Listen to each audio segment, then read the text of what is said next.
పూజ్యులు గౌరవనీయులు పూరి పీఠాధిపతి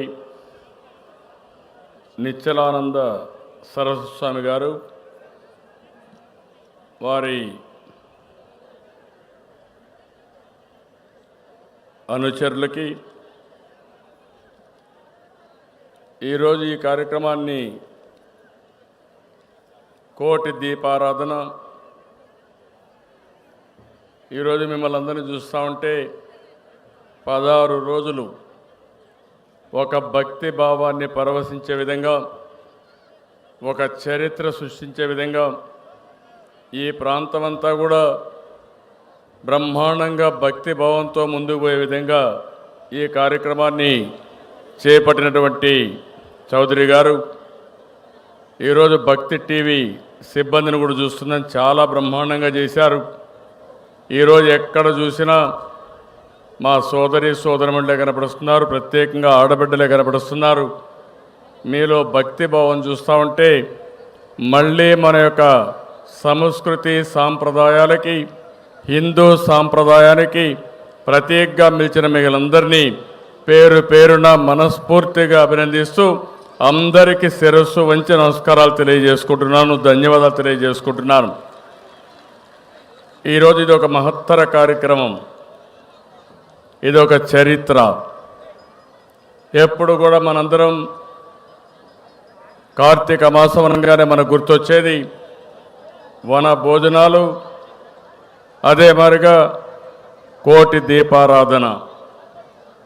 చౌదరి గారైతే భక్తి టీవీ ద్వారా 8 సంవత్సరాల నుంచి ఈ కార్యక్రమాన్ని చాలా బ్రహ్మాండంగా నిర్వహిస్తున్నారు. మామూలుగా అయితే ఒక మీటింగ్కి రమ్మంటే, ఒక రాజకీయ మీటింగ్కి అయితే అర్ధ గంట కూడా మీరు ఉండలేరు, కానీ భక్తి భావంతో మిమ్మల్ని చూస్తూ ఉంటే గంటల తరబడి ఇక్కడుండి దేవుని సన్నిధిలో ఉంటే ఎంత ఆనందంగా ఉంటారో, ఎంత భక్తి భావంతో ఉంటారో అంత భక్తి భావంతో మీరు ఉన్నారంటే ఇది ఒక చరిత్ర అని చెప్పి కూడా నేను మీకు తెలియజేస్తున్నా. ఈ చుట్టుపక్కలంతా చూస్తున్నాను, ఈ డయాస్ కూడా చూస్తున్నాం. ఈరోజు మనందరం కూడా పరమేశ్వరుని సన్నిధిలో ఉంటే ఎంత ఆనందంగా ఉంటామో, ఎంత పరవశించిపోతామో, అలాంటి అట్మాస్ఫియర్లో మనం ఉన్నప్పుడు చాలా గర్వపడుతున్నాను. ఈరోజు ఇక్కడ మనం చూస్తూ ఉంటే అన్ని దేవాలయాల నుంచి ఉత్సవ విగ్రహాలు ఇక్కడ తీసుకొస్తున్నారు. ఒక దేవాలయం కాదు, దేశంలో ఉండే పవిత్ర దేవాలయాల ఉత్సవ విగ్రహాలు ఇక్కడికి వచ్చి మనందరినీ ఆశీర్వదించే పరిస్థితి. ఈరోజు మీరు చూస్తే అన్నవరం సత్యనారాయణ స్వామి గారి యొక్క ఉత్సవ విగ్రహం ఇక్కడికి రావడం, మనం ఎప్పుడు కూడా అన్నవరం అనగానే మనకు జ్ఞాపకం వచ్చేది సత్యనారాయణ వ్రతం కూడా జ్ఞాపకం వస్తుంది. అలాంటి ఉత్సవ విగ్రహం ఇక్కడికి రావడం, దేశంలో ఉండే ప్రముఖ స్వాములందరూ కూడా ఒక పవిత్రమైన భావంతో ఇక్కడికి వస్తున్నారు. వారు ఆశీస్సులు ఇస్తున్నారు, వారి దీవెనలు మనకి ఇస్తున్నారు. ఇది చాలా శుభ పరిణామం. మనందరం కూడా ఒకటి గుర్తుపెట్టుకోవాల్సిన అవసరం ఉంది. ప్రతి ఒక్క మతం వారి యొక్క నాగరికతను, సంస్కృతి సాంప్రదాయాల్ని ఎప్పటికప్పుడు గుర్తు చేసుకుంటూ ప్రజల్లో ఒక క్యారెక్టర్ని కానీ మనకంటూ ఒక ప్రత్యేకతని సంతరించే పరిస్థితి ఉంటుంది. అలాంటి కార్యక్రమాలు మళ్ళీ చేసే తప్ప భావితరాల్లో చిన్నపిల్లలకి ఇవన్నీ కూడా అర్థం కాని పరిస్థితి ఉంటుంది. ఒకప్పుడు నేను చూశాను, చిన్నప్పుడు చాలామంది గ్రామాల్లో ఇలాంటి కార్తీక మాసం అనగానే చాలా పవిత్రమైన భావంతో తెల్లవారితో నిద్రలేసి దీపారాధన చేసి ఆ నెలంతా కూడా ఒక పవిత్రమైన భావంతో ఉండడం, ఇంకో పక్క వన మహోత్సవాలు చేసి ప్రకృతిని ఆరాధించడం, శివుని ఎప్పటికప్పుడు ధ్యానించడం, ఇవన్నీ కూడా కార్యక్రమాలు మనం చేసే పరిస్థితిలో ఉన్నాం. అలాంటి కార్యక్రమాలని మళ్ళీ ప్రజలకు అందుబాటులో పెట్టాలంటే ఇలాంటి కార్యక్రమాలు అవసరం. ఇలాంటి కార్యక్రమాలు చేస్తున్నటువంటి భక్తి టీవీని, చౌదరి గారిని మనస్ఫూర్తిగా అభినందిస్తున్నాను. నేను చాలాసార్లు ఇక్కడికి వచ్చాను, నేను వచ్చినప్పుడంతా చూస్తున్నాను, మీ యొక్క భక్తి భావం చూస్తున్నాను, మీరు చూపించే ఆరాధన చూస్తున్నాను. ఇది ఇదే విధంగా కొనసాగాలి. ఈరోజు మనం ఇంకొక విషయం కూడా ఆలోచించాల్సిన అవసరం ఉంది.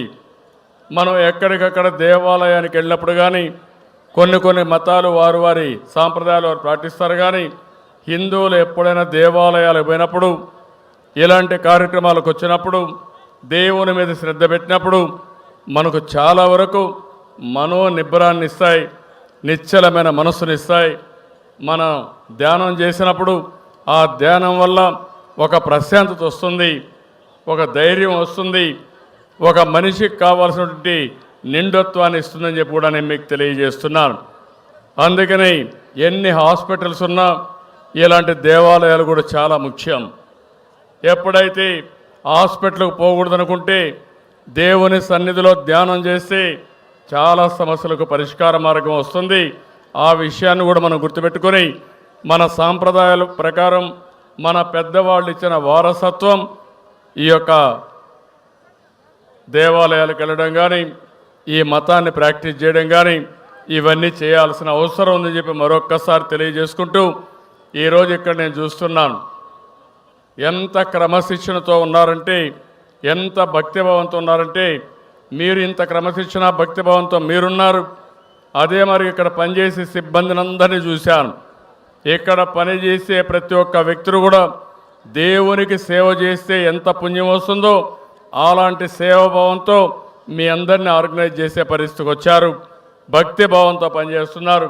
ఈ కార్యక్రమాన్ని జయప్రదం చేస్తున్న ప్రతి ఒక్కరిని పేరు పేరున మనస్ఫూర్తిగా అభినందిస్తూ, ఇక్కడికి వచ్చిన భక్తులందరినీ మనస్ఫూర్తిగా అభినందిస్తూ మీ అందరినీ మరొకసారి ధన్యవాదాలు కూడా తెలియజేసుకుంటున్నా. మీరు ఒక సాంప్రదాయాన్ని కాపాడుతున్నారు. భావితరాల్ని ఒక దిశ నిర్దేశించేదిగా మీరు ఇలాంటి కార్యక్రమాలు చేస్తున్నారు. అలాంటి మిమ్మల్ని అందరినీ మరొక్కసారి మనస్ఫూర్తిగా అభినందిస్తూ అందరికీ ధన్యవాదాలు. జై హింద్,